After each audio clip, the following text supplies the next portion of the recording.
Grand Marshal, for this year's parade.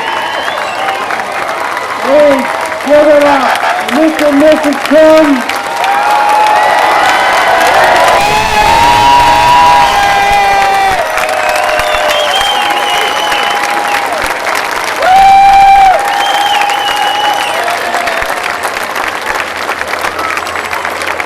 Since 1981, the Kims came to the U.S. with their two young sons, Seth and Sean.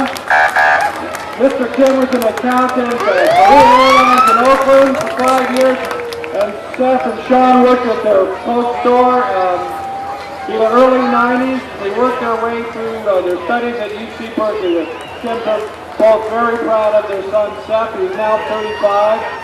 Practicing patent law in Washington, D.C., and Sean, who's 34, is back in Korea right now working in broadcasting.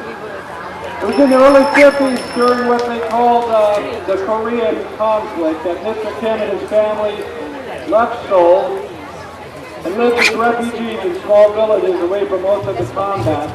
It was during the war that Mr. Kim had his first contact with U.S. culture, coming mostly to American GIs.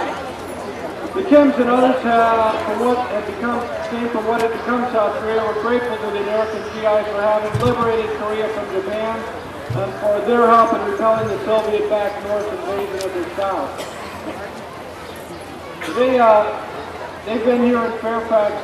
They actually, I think they met in 1968, this couple we have in front of us today, and I talked to Mrs. Kim. She said that Mr. Kim's mom actually followed her for over a month,